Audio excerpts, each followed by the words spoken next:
Good morning, students. I welcome you all once again in the English session of Standard 10th. As you all know, in the previous class we have started with the poem 1.4 All the World is a Stage, written by the famous poet William Shakespeare. William Shakespeare was a very famous playwright, dramatist as well as poet from England. He has written many plays, many poems, and this poem is particularly a part taken from his famous play As You Like It. In this poem, the poet has compared the world to the stage. And he says that all men and women are merely playing their roles in this stage. So let us begin with the poem. All the world is a stage, and all the men and women merely players. They have their exits and their entrances, and one man in his time plays many parts, his acts being 7 stages. So the poet here says that the whole world is a stage. पूरा world जो है उसने उसे एक stage से compare किया हुआ है और उनका कहना है कि सभी मेन वुमेन जो हैं, all men and women are merely players. वो सिर्फ एक only means merely means only, all these are just the players there, playing their roles. अपना अपना रोल हम प्ले कर रहे हैं. They have their exits and their entrances. हमारे सबके एग्जिट यानी डेथ और एंट्रांसेस यानी बर्थ. तो हमारे सबका बर्थ और डेथ का समय अलग अलग है, रास्ते अलग अलग हैं. We have are different routes of entering and different routes of exiting. हम आते और जाते अलग अलग तरीके से हैं इस स्टेज पर, इस वर्ल्ड में. And one man in his time plays many parts. एक पर्सन जो है वो बहुत सारे रोल अपने प्ले करता है. You see from the starting, in the very small age you are a son or a daughter of your parents. Then maybe you play a role of a mother, you play a role of a sister, you play a role of a brother, uncle, and many such roles are there, many such parts are there. तो ऐसे हमारे अलग अलग parts हम play करते हैं अपने stage पर, इस वर्ल्ड में. एंड दिस जो मेन पार्ट्स हैं हमारे वो 7 एजेस में है, 7 स्टेजेस में है, ऐसा पोएट का कहना है, ऐसा विलियम शेक्सपियर्स का कहना है. उनका कहना है that man is the ultimate loser in the game of life, and he says that the whole of the world is a stage and the man and women are the actors और actresses. ये 2 main जो ideas हैं पूरी poem में हमको describe की हुई है. So in the whole world we are all the actors and actresses, और जो वर्ल्ड है वो एक बहुत बड़ा स्टेज है जिसमें हम हर समय अलग अलग समय पर आते हैं और अलग अलग समय पर जाते हैं. आना मीन्स हमारा बर्थ और जाना मीन्स हमारा death. Let us begin from the first stage. Next lines. At first the infant mewling and packing in the nurses arms. At first यानी जो पहला स्टेज है हमारा वो क्या है? इन्फेंट का स्टेज है. एक infant, this one. Infant means a very small child. सारे मीनिंग्स यहाँ दिए हुए हैं, आप रेफर कर सकते हैं. So when we are very small child, when we come on the stage in this world by birth, we are just mewling and puking. इस समय जब किसी बच्चे का जन्म होता है वो पूरे समय रोता रहता है. म्यूलिंग मीन्स क्राइंग फीबली, बिना कारण से रोते रहता है. म्यूलिंग एंड पकिंग, रोने के साथ साथ वो क्या करता है? वॉमिटिंग करता है. वो दूध पीता है और वॉमिट कर देता है. कहाँ करता है? In the nurses arms. Nurse का मतलब यहाँ पे है मदर और केयर टेकर. जो भी उसको लेता है उस बच्चे को, वो उसके ऊपर पूरा वॉमिटिंग कर देता है और पूरे समय वो रोते रहता है. So this is the first stage. That is in the first stage a man enters the stage of his life and begins to play his role. उस समय वो एक छोटा सा बच्चा है जिसे सिर्फ दो ही काम है, म्यूलिंग एंड बकिंग, और वह पूरी तरह से इस समय डिपेंडेंट रहता है दूसरों के ऊपर. Coming to the next stage, second stage जो है that is of a school boy. Then the winning, यहाँ से सेकेंड स्टेज स्टार्ट होगा हमारा. Then the winning school boy with satchel and shining morning face, creeping like snail unwillingly to school. Then क्या होता है, second stage में क्या होता है, जो इन्फेंट है वो ग्रो अप होकर सेकेंड स्टेज में एक विनिंग स्कूल बॉय बन जाता है. Winning again here means crying. Winning का मतलब भी है क्राइंग या कंप्लेनिंग. कंप्लेन करता हुआ वो अपना school, satchel here means the school bag, अपना स्कूल बैग लेकर फ्रेश मॉर्निंग में, जब उसका फेस एकदम शाइन कर रहा है सुबह सुबह, वो क्या करता है, creeping like the snail. Creeping रेंगता हुआ, धीरे धीरे चलता हुआ, moving slowly. Unwillingly to school, वो कहाँ जाता है धीरे धीरे, अनविलिंगली टू स्कूल, बिना इच्छा के, not eager to go to school. तो जब सेकेंड स्टेज में कोई भी बच्चा पहुँचता है तो वो रोते रहता है स्कूल जाने के लिए, लेकिन अपना बैग लेकर सुबह सुबह वो स्कूल की तरफ जाता है, और स्कूल जाने की उसकी बिल्कुल इच्छा नहीं होती है, इसलिए वो धीरे धीरे स्नेल के समान क्रीप करता हुआ स्कूल की तरफ अनविलिंगली मूव होता है. This is the second stage of the child. Here a child goes to school unwillingly in the second stage. तो फर्स्ट स्टेज था एक इन्फेंट का, सेकेंड स्टेज था एक स्कूल बॉय का. Coming to the third one, and then the lover. Third stage में वो adolescence as में पहुंच जाता है और वो लवर बन जाता है. Sighing like furnace with a woeful ballad made to his mistress eyebrow. यानी कि वो थर्ड स्टेज में क्या हो रहा है, he is now come in to the adolescence age, he is now a lover. He sighing like furnace, sighing is letting out breath with sadness. Furnace is oven, too hot. बहुत ज़्यादा short temper रहता है वो, बहुत गुस्सा आता है उसको. And with a woeful ballad, वो एक वोफुल मीन्स सैड पोएम लिखता है अपने लवर के लिए.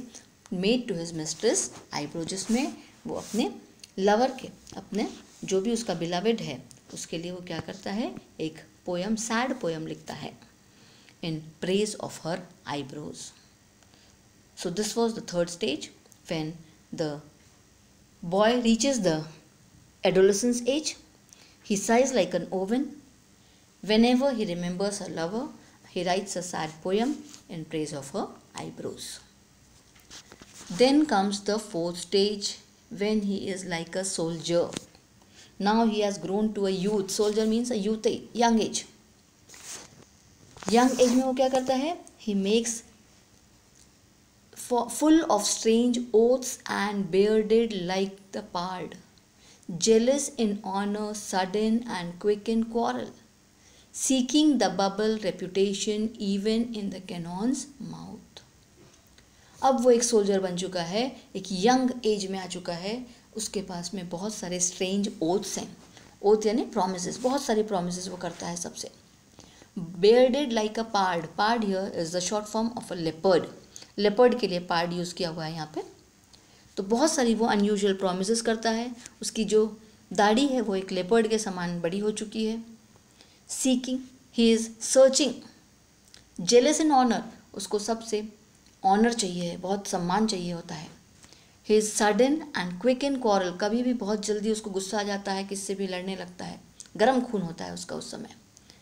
सीकिंग द बबल रेप्यूटेशन, जैसे एक बबल शॉर्ट पीरियड के लिए आता है और चले जाता है, उसी प्रकार के लिए टेम्पररी उसको भी इस सोल्जर को फेम चाहिए होता है. He wants to get fame, he looks for temporary fame, and to achieve this fame he faces the dangers of his life. Danger में भी वो कोई भी तकलीफ में भी आ जाता है, कोई भी डेंजरस काम करता है without worrying. Cannon's mouth is a dangerous, facing dangers. Cannon actually means तोप होता है, तो तोप के सामने भी अगर वो खड़ा हो जाए तो उसे डर नहीं लगता, यानी वो उस डर को झेलने के लिए भी तैयार रहता है और सिर्फ उसे क्या चाहिए रहता है कि एक अच्छा ऑनर और एक अच्छा reputation. So in the fourth stage, that is the stage of a soldier, the man, he makes strange oaths. His beard is like a leopard. He is jealous in honor. He is very sudden and quick in quarrel. He seeks for the bubble reputation. He seeks for temporary fame, and for this he is even ready to face the dangers without worrying about his life. Here we have the two persons. Third stage में वो एक young lover है, the lover who sings and sad ballads for his lady love. And in the fourth stage he has become a soldier, a young working man, where he only wants fame, though it is temporary and short lived. उसको मालूम है कि जो उसको fame मिलने वाला है वो कुछ समय तक के लिए रहेगा, but still he is ready to face all the dangers to get that fame. Coming to the next part, and then the justice in fair round belly with good capon lined, with eyes severe and beard of formal cut, full of wise saws and modern instances, and so he plays his part. Next stage में वो क्या बन जाता है, एक justice बन जाता है, एक जज बनकर आगे आता है. बड़ा होकर वो यंग एज के बाद में, एक सोल्जर के बाद में वो एक मिडिल एज में पहुंच जाता है. नाउ ही इज अ जज. He is able to understand everything. In fair round belly, round belly means उसका जो स्टमक है वो अब बड़ा हो जाता है, बढ़ जाता है. His belly is round with good capon lined. Capon line means अब वो बड़े पेट लेकर कैसा दिखता है, excess fat due to careless eating habits. उसने बहुत ज़्यादा, उसकी ईटिंग हैबिट्स जो हैं वो सब चेंज हो जाती हैं, कुछ भी खा रहा है वो, कैसे भी रह रहा है. He is not a careless person. With I severe and Baird of formal cut. उसकी जो लेपर्ड जैसी बेयर्ड थी वो अब फॉर्मल कट में आ गई. उसकी आइज़ जो है अभी सीवियर हो गई, मीन्स वो थोड़ा सा सिंसियर हो गया, ग्रोन अप हो गया. Full of wise saws. Saws here means sayings. Sorry, it is the spelling is mistake here. Spelling mistake हुई है यहाँ पे. sayings, SAYINGS, sayings होना यहाँ पे. तो अब वो सबको वाइज, विजडम के यानी अच्छे अच्छे उदाहरण देता है, मॉडर्न इंस्टेंसेस, करंट एग्जाम्पल्स देता है. And this way he is playing his role. Now he is having a round belly and he cites modern instances. So, in the fifth stage, the man is experienced. He has a round belly due to careless eating habits. He is a serious person now. His beard जो थी leopard जैसी थी वो अभी formal cut में आ गई. उसकी जो wisdom है, जो उसके पास knowledge है, वो उसको दूसरों से share करता है and gives current examples to understand them better. This is about the fifth stage of the man when he is in the middle age. Coming to the sixth age. Sixth age में क्या होता है? Next, in the sixth age, shifts into the lean and slippered pantaloon with spectacles on nose and pouch on side. His youthful nose well saved a world too wide for his shrunk shank and his big manly voice, turning again towards childish treble pipes and whistles in his sound. तो sixth stage में क्या हो रहा है? Sixth stage में man grow up होके old age की तरफ बढ़ चुका है. Into the lean. Lean means झुक जाना, बेंट. अब उसकी वो थोड़ा सा झुक गया. You can see this in the picture. Now this man is bent a little. With spectacles on his nose. अब उसे दिखाई भी कम देने लगा है, यानी वो चश्मा पहनने लगा है. Pouch on side. अब वो सब कुछ भूल जाता है, इसलिए सब इंपॉर्टेंट चीज़ें अपने वो पर्स टंगा लेता है, अपने साइड में उसमें रखता है. हिज यूथफुल होज. जो पुराने उसके यूथफुल होज मीन्स क्लोज फिटिंग सॉक्स जो थे उसके पास, यूथ से उसने संभाल, यंग एज से संभाल के रखा था, अब वो पूरे लूज हो चुके हैं। वेल सेव्ड यानी बहुत अच्छे से उसने बचा के रखा था। Now they are too wide for his shank is legs, उसके लेग्स अब श्रंक हो गए हैं, छोटे हो गए हैं, थोड़े से पतले हो गए हैं, और इसलिए उसको वो जो टाइट फिटिंग वाले उसके जो होज थे वो अब लूज होने लगे हैं। And his big manly voice, उसकी जो मैनली बोल्ड वॉइस थी वो बिल्कुल अब childish treble means 3 times weak हो चुकी है उसकी वॉइस। और इस प्रकार से अब वो बूढ़ा हो चुका है, उसकी आवाज़ जो है वो चेंज हो चुकी है। वो अगर कुछ बोलता भी है तो उसमें ऐसा लगता है जैसे वो विसल जैसा कुछ बोल रहा है। आवाज़ जो है उसमें स्ट्रॉन्ग जो बोल्डनेस था पहले वो नहीं रह गया है। He is pantaloon word is given here. Pantaloon means old fool और लूज पैंट्स। तो यहाँ पर ओल्ड एज में he looks like an old fool in ragged slippers, उसके स्लीपर्स जो हैं वो बिल्कुल ऐसी पुरानी सी दिखने लगी हैं। He becomes thin, he becomes weak as well as lean यानी वो झुक गया है। Now he wear spectacles on his nose, अब उसके आंखों पर चश्मा आ गया है क्योंकि उसकी आई साइट वीक हो चुकी है। उसके पास एक पर्स भी है उसके साइड पे टंगाया हुआ जिसमें वो सारी ज़रूरत की चीज़ें रखता है अपनी। He has saved long socks of his youth, young age में उसने अपने सॉक्स होज जो हैं वो करके रखा था, बचा कर रखा था ताकि उसको आगे काम आए। बट वो सॉक्स जो हैं अब उसको पहले फिट थे, अब वो लूज़ हो चुके हैं। उसकी जो लाउड मैनली वॉइस थी वो अब श्रिल वॉइस में एक बच्चे की आवाज़ जैसे धीमी हो चुकी है। And whenever he tries to speak out it seems as if he were playing upon a pipe, जैसे कि वो कुछ बांसुरी बजा रहा है या सीटी बजा रहा है। इस प्रकार से उसकी वॉइस जो है वो बहुत ही चेंज हो चुकी है। This is the condition of the man in the 6th stage. तो ये उसका 6th स्टेज का रोल था according to the poet. Coming to the last stage, 7th stage, last scene of all that ends the strange eventful history is second childishness and mere oblivion, sans teeth, sans eyes, sans taste, sans everything. Last stage of all, जब वो last stage में पहुंचा है, that is ends his strange eventful history. Eventful history, exciting events, उसका पूरा excitement जो life का था वो ख़त्म हो चुका है। पूरी लाइफ जी लिया उसने, अब वो थक चुका है।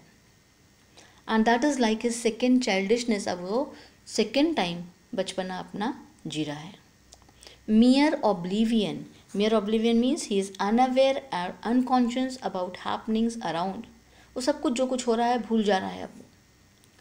And now he has lost his teeth, उसके अभी दांत जो हैं वो टूट चुके हैं। आइज़ उसकी बहुत कमज़ोर हो चुकी हैं। टेस्ट उसको कोई चीज़ में नहीं रह गया है। सेंस एवरीथिंग मीन्स सब कुछ उसका घूम चुका है। So that is how the man lives in the old age. Very old age में वो turns like a baby again. In this stage he has lost his teeth, taste and everything, and finally his life too, last में death हो जाती है। He becomes almost like a child and forgets everything about the past. So this is the condition of a very old man after the age of 80. These were the 7 stages of the man explained by William Shakespeare, how he has compared this world to a stage. We'll just summarize in short. First stage of the man is infant, when he is very small, crawling, and he is dependent completely on others. Second is the stage of the schoolboy. Third, a young lover. Fourth, a working man. Fifth stage, a middle-aged man. Number 6 is old age, when he has got weak. And 7th stage is very old age, when he has turned again into a baby. So these were the 7 stages of the man, 7 roles of the man, what he plays on this stage of the world. This is all about the poem. In the next classes, we'll be discussing about the workshop and other poetic devices of the poem. Thank you. Have a nice day.